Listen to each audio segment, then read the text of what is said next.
Well, thanks so much, Mike and Lori, for just sitting down and talking to us. How about you just tell us a little bit about yourselves and then your family?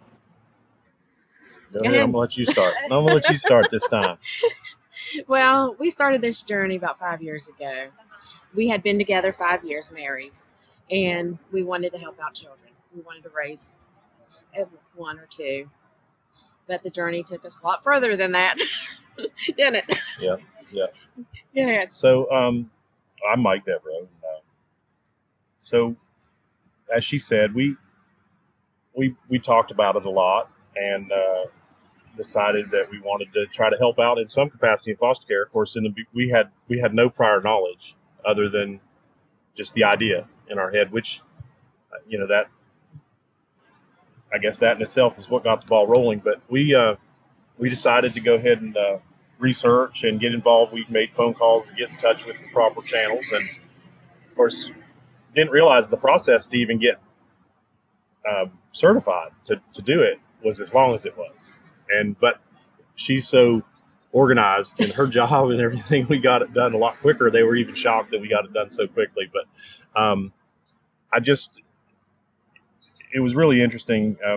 For a while, we thought, we'll get this paperwork in, and then all of a sudden they'll just, bring us a couple kids, because they let you fill out this form, and you think, we're going now, and then so they. I can't hardly help but laugh about this, but so we had a really nice. What was her name again? What was her name? The home. Angela. Yeah. So Angela brought this paper in. She said, "You guys are qualified, or your home is qualified to handle so many kids." And we kept saying, "No, let's just stick with two," because we thought. But we said, if it's three, if it's a sibling group, we don't want to cost them a good home. So anyway, I was driving. Many months actually went by, and we got some calls for placements, and they didn't pan out. They ended up going somewhere else or somewhere closer to where their original home was. But I was driving to work one day, and we had got a phone call. And she got a phone call, and she called me, and I'm driving on the highway, and I remember this like it was yesterday. She says, "Honey, we got a call for a placement." I said, "Oh, great." She said, I said, "Well, when are they going to arrive?" And she said, "Well, I just need to talk to you about it. They said call and talk to you about it." And I said, "Well, you already know, we're going to do this." And she goes, "Yeah, but," she goes, "it's more than two." I said, "Oh, well, we said we'd take three."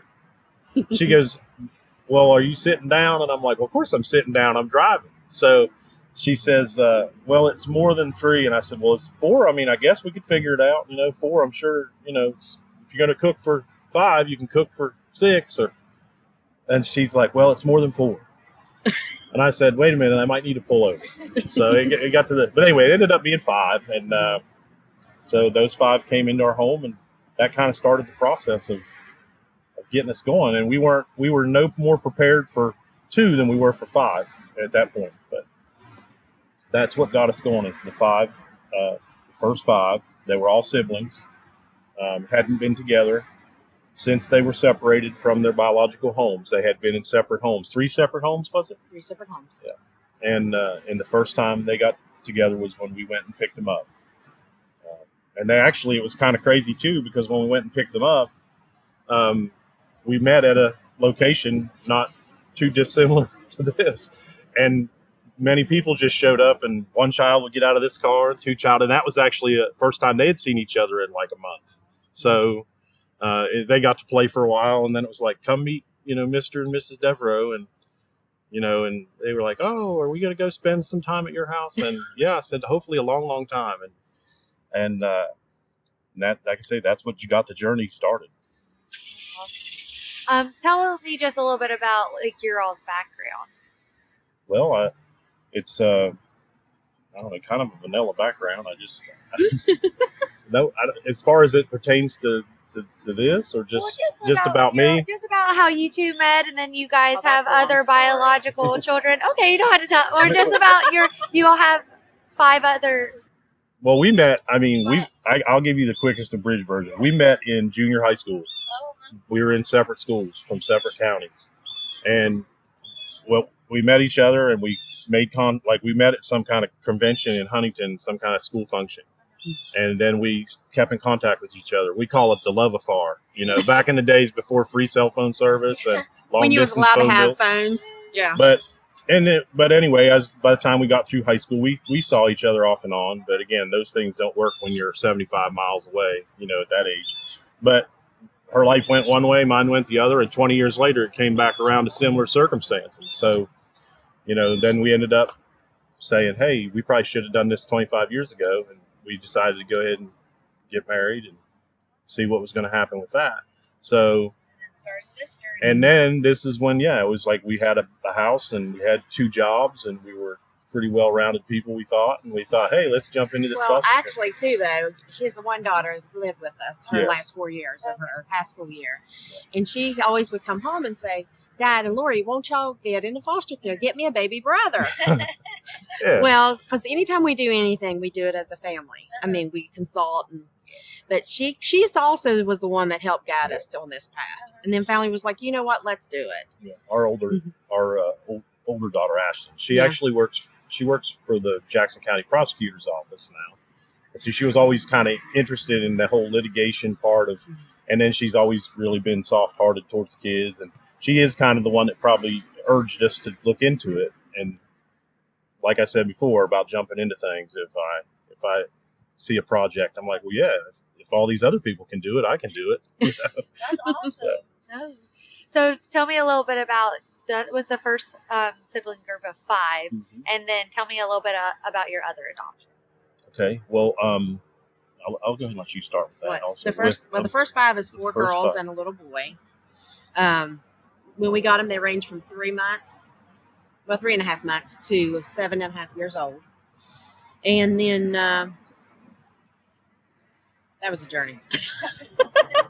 Well, I guess not to You take, go more better not in to detail take than away I from do. the question, but it's equal doses of affirmation and exhaustion, because as you can imagine, I mean, few people are prepared for that. You always think you are, like you go in at gung-ho and you're, you know, full speed ahead, and then the very first night nobody wants to go to sleep, or you have this perfect bedroom set up and you didn't really get the memo. Like, I'm sure somebody probably told me in a pride training class that you know, some of these kids never slept in a bed before. Okay. Or some of them might have slept under a bed, or somebody might have slept in a bathroom. Okay.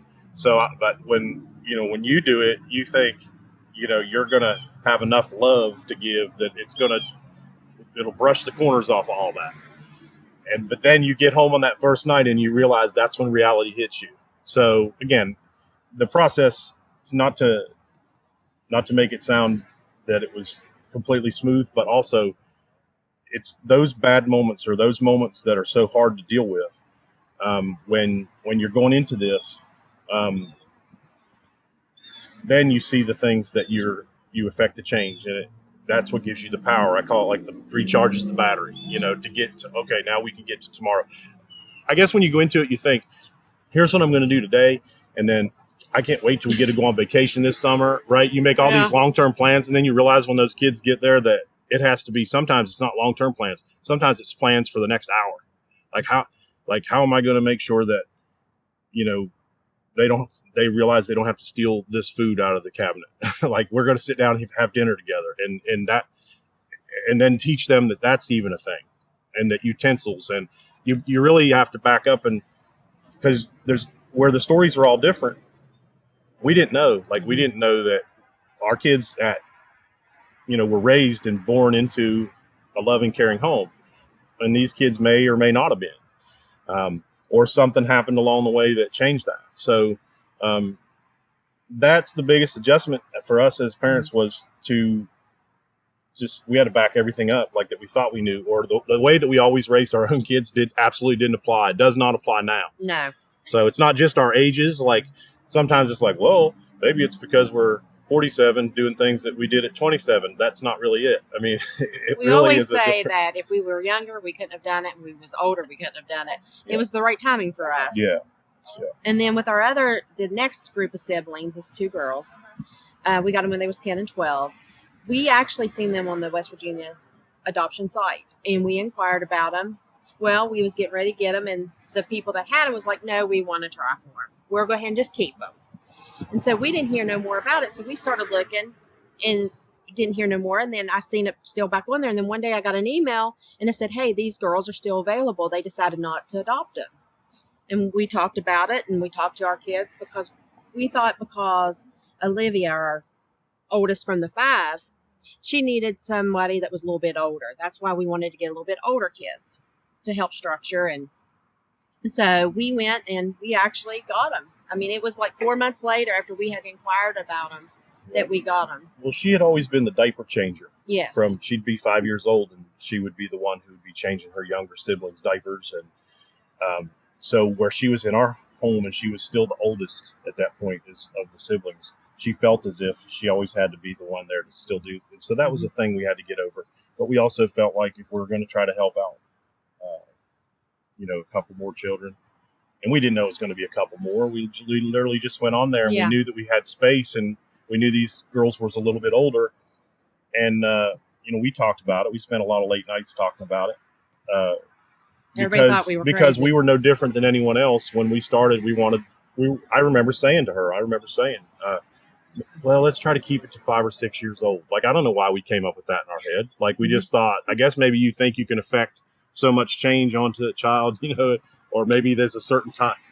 And I can't tell you like why we did that. But then as we progressed with, I don't think, like, for example, we couldn't have done the older 2 girls. We couldn't have helped them if we didn't go through the 5. It had to happen in that way, I think, for us.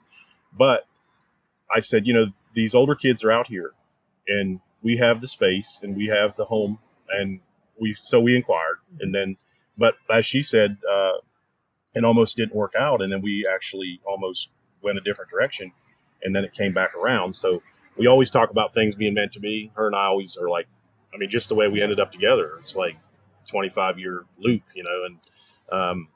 and so the way the kids have come, I believe that was the way it was meant to be, is for us. And then on the last one, what had happened is our guardian ad litem for the 2 girls had actually come and did a home visit. Well, anybody that comes to our home knows what it's about. She was impressed with the structure that we had and how all the kids were acting and how they looked and everything overall. And she's like, I have a girl that's going to a shelter. She said she has cerebral palsy and stuff. And she said, but I think you and Mike would be wonderful for her. Is there any way? And I said, we are at the max. Yeah, we're at the max. Yeah. And she's like, just talk to him. If you think, she said, I'll see what I can do, because we need to get her a good home. And so I talked to him, and he's been down that road with the cerebral palsy and stuff. And he's like, I think we can do it. He said, let's go for it. I said, all right. So we called her, and we picked her up from the shelter. She had been there 2 days, and that was an experience for her. She was ready. I remember the day I went to me and all the other kids, of course, taking in 7 other kids and to pick her up. And she's just like beaming. And she's like, you're going to be my new mommy. My name's going to be Anna. Yeah. She was all excited. She had her plan. And, she's had a lot of struggles with, because she has been so, again, for whatever reason, I think she would have been in the foster care system longer than any of them. Yes. Hasn't she? In and out. So, and her life, of course, just like so many, was in just turmoil every day. And so she has had a longer road to go, and being older has been actually, I think, worse on her. And then she has some physical limitations, but I will say she's actually probably come the furthest, but still has a long way to go. So we're hopeful with Victoria. But I think in her situation, there's another one of those situations where I don't know what would have happened if us or someone like us maybe wouldn't have happened. I guess it's a timing thing. I mean, all of this goes back to, it's a timing thing. The guardian ad litem just happened to be at the house that day to visit. This with Victoria just happened to happen a few days prior. Had all those things not lined up time-wise, maybe she'd have been visiting someone down the road and it wouldn't have turned out. But again, it's like we're the kind of people that we don't like to give up, but we're also, you realize when you take a child who's, in Victoria's case, she'll be 18 in March, and we didn't have a whole lot of time with her to begin with, and she had a lot of layers, in her life, a lot of issues, a lot of things to deal with it. And we have, like I said, to her credit, she has come a very long ways in a short time, but also it just has a long way to go. And that's where I kind of wanted to segue into like the kind of help that the agencies give us. And not just the agencies, and I can't think of all the different programs, but there are so many programs out there that even, I'm going to say, seasoned foster care providers / adoptive parents, who've done it over and over again, you're not even really fully aware of what's out there available or who you even really need to call sometimes. So you really have to kind of beat the bricks, because I think, and I'm speaking just for myself here, because I think that depending on the uniqueness of the care and the uniqueness of the situation, I don't think sometimes even the care workers and stuff exactly know where to go. Sometimes it's really is a concerted team effort that has to happen to help some of these kids. The amount of resources that goes into it is a great amount of detail and a lot of resources that goes into trying to help them get over some of their demons or some of their some of the things that they've had to work through. That's why you do have to work as a team with everybody that's involved on the cases. And in her case is probably the biggest. I mean, the best example of that. You could almost do a story just on her case. I mean, really. And then so that rounds us out, right? That's like gets us up to almost present day on that. So what are some hurdles that you guys have faced just through the adoption processes, or just even having such a large family? Transporting. I mean, if you want to talk about the everyday things that we all go through, obviously grocery bills and grocery trips. I mean, sometimes it's like a team effort just to get all the groceries and get them to the car. And, it was bad during this epidemic, because when you was very limited, I'd go to the grocery store and have 2 carts full. And, one loaf of bread is not going to feed a family of 10. Right. Like if they put limits on bread, it'd be like 3 loaves of bread. I'm like, it's 2 loaves for peanut butter and jelly in our house. You know what I mean? So it's like, and our kids like to eat. That's tricky. It's like, okay, I'm going to go to Kroger's this morning, and then I'll go again after lunch, and then you go again on your way home, just so we can get our bread limit, right? Anyway, so that just the normal, I guess the normal everyday stuff. But for us, just starting into foster care, like, I mean, socializing. Going to family functions, like when we first took on our first 5. So we go to a place not unlike this, like a park, for a family cookout type thing, and our kids don't know how to. They don't know no strangers. They're now they've been so geared up to getting in a car with this person or that person, or they're going to go for a weekend visit here, and that's kind of the way. And we'll go somewhere to a public park or go to a zoo or something, and you'll turn around and your kids will be over here with this family trying to eat popcorn. Actually not trying, eating popcorn. And the people have this really oddly strange look on their face, but they're so nice about it. And you don't have time to explain the whole story like we're doing now. So it is an odd moment. Like you go to the zoo and your kids are over here eating cotton candy off of some other child's thing. And we took them to the beach, and we looked, and here they was holding hands with somebody halfway down the beach. Look down the beach, and they're playing with a whole nother setup of sand buckets and stuff. And so, first time we ever went to a buffet. What is it like? It was Golden Corral buffet. The first time we ever went to a restaurant like that. And this is the way we think. This is the way we thought. So we pick everybody up. We're like, is everybody hungry? The silliest question in the world to ask children that's been food deprived in their life. So yeah, everybody's hungry, and I'm thinking to myself, because I'm so smart, right? I'm thinking, well, let's go to a buffet, because then there's every kind of food. I don't have to worry about what everybody likes. Like somebody will find something there. So we go to this buffet, and we all sit down, and everything's crazy wonderful, and we're so happy because we're doing we're already we made progress. We're already enacting so much change in the world. We're so proud of ourselves. It's a so proud moment. within 5 minutes of sitting down to eat this buffet meal. We've got the 3 or 4 high chairs, we're all set up. Next thing you know, I look up and one's missing, and I look and she's under the table eating. And then 5 or 6 minutes later, I look up and this one's over here eating at this table. And then we had one that was sitting, all of a sudden started screaming and crying. She started crying. Yep. Because they thought they was taking all of her food off the buffet. That was her food. Yeah, she kept staring. She said they're taking all her chicken, and I said no, they'll bring more. And it's we laugh now, and we laugh now, but that's the funny, peculiar, but sad part about it. As normal, everyday people who grew up with a solid family, and haven't had to want for anything or struggle that much. Like these kids have had to struggle. We never, in my life, I felt like we had to struggle. We had a big family growing up because we might have skipped a lunch every now and again, and in the reality though, these kids come from a scenario where they didn't skip just lunch. They might not have ate all day for days even. And so, you don't realize that until it happens, till you see it happen. Well, but so here's where we like to think we're a little different. So we did that, and that was one of the most humbling, like, I was so happy when it started, and by the time we left that place, I was, like, really dejected, okay, in this whole, but we told ourselves from that day, I said, when can we go eat again? When can we go out to eat again? Because let's do this every weekend, because we got to get over this, because we're the kind of people that like to go out and do things. So we started that. We literally started going out to eat, like, every Sunday. And we now, every week. Fast forward, we're 5 years on now.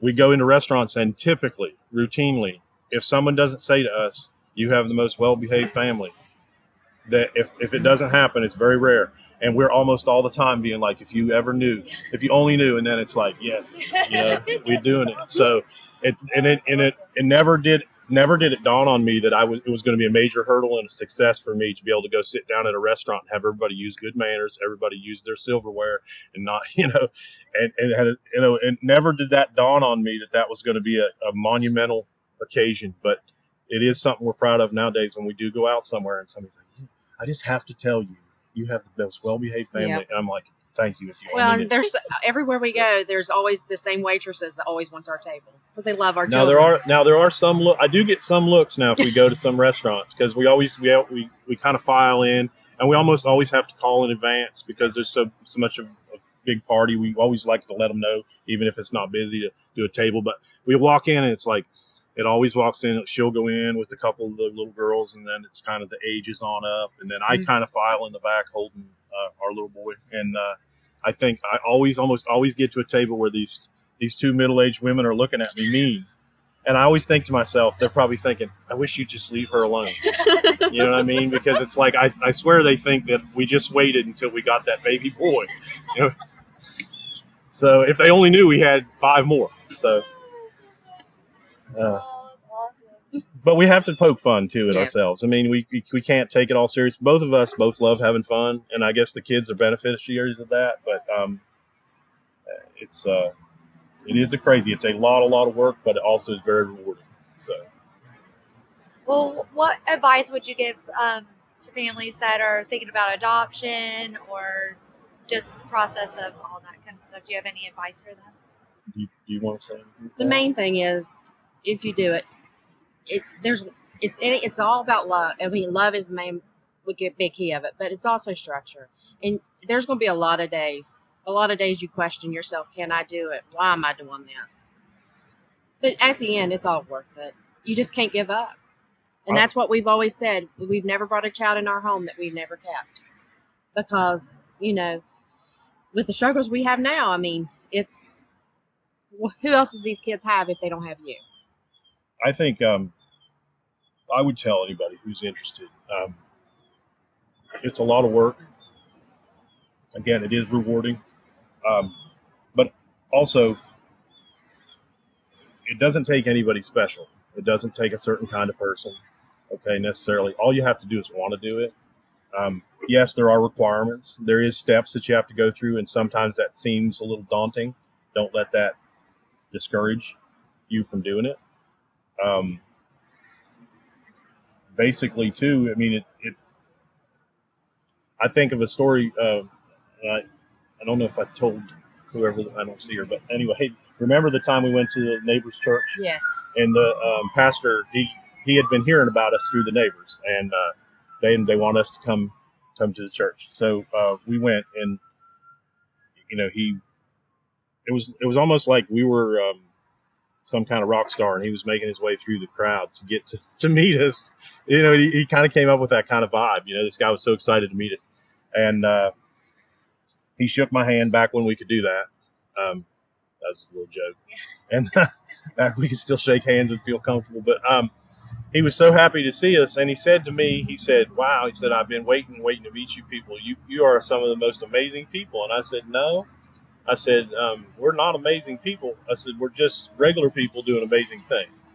And of course, I thought he was going to fall on the floor when I said that, and it just rolled out, and that's really the best advice. If you have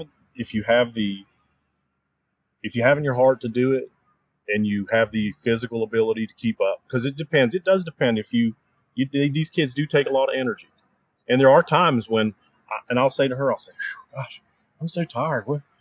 I felt like I slept okay last night." And she has to remind me that, well, you're not 37, you're 47. That's why. And you're out here running around in the yard, with your 4-year-old and pretending like you can play soccer and stuff, and you can't, or whatever. And so, but so that is just, but if you have it in your heart to do it, you can do it. It's not about, you don't have to have any specific, you don't have to have the best cars. You don't have to live in the best home in the world. You just have to have that loving home that, and have to have it in your heart to be able to affect change on a child's life.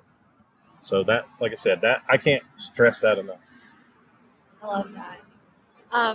Thank you all so much for sitting down. I love just hearing your all's compassion, your all's heart for these kids, and just the teamwork between you two. It's just really awesome to see the love, and you can see that your all's home is just such an awesome and loving home. And I thank so much for just letting us hear it and everything. And we actually at River Ridge, we have this little thing called the Dollar Club, where once a month we ask everyone just to chip in an extra $1, and then we find somewhere where we can be a blessing in the community. So I actually have a check for you all today for $2,754, just to help out and just to be a blessing to you all for all the regular people doing awesome work that you guys are doing. You give me goosebumps. It's cold out here. Wow, that's amazing, you guys. It is. That's but we that's really something do it because we do love our children. And I mean, that's the thing. I mean, you don't know how much he was actually adopted by his dad, and we both came from big families, but there's nothing more than just seeing these kids grow. I'm the first time I'm speechless. I hope it helps some people. I hope that some people, and also if people are interested and they're apprehensive and they have questions, maybe they could contact us. Just sometimes, agencies and everything are out there, and they have all the answers, but sometimes you need to hear it from people who live it.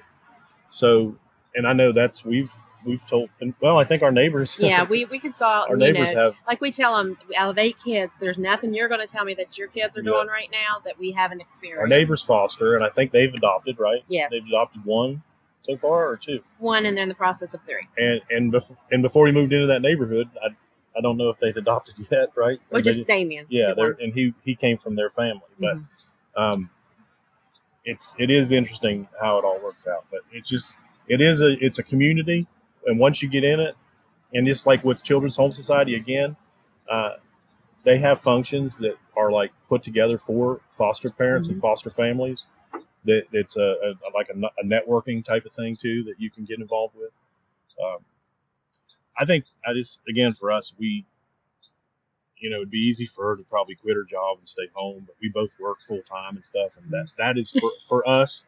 For us, it was important. I just want to say that too. For us, it was important to say we had a lifestyle that we lived before, and we wanted to promise that lifestyle to whatever or however many kids that we brought in. So we didn't want nothing to change. It does make for some long days, and again some different vehicle choices. So trading Never in, was going to drive a soccer like- mom vehicle. like you van, trade in your but- sports car for a club van, this kind of thing.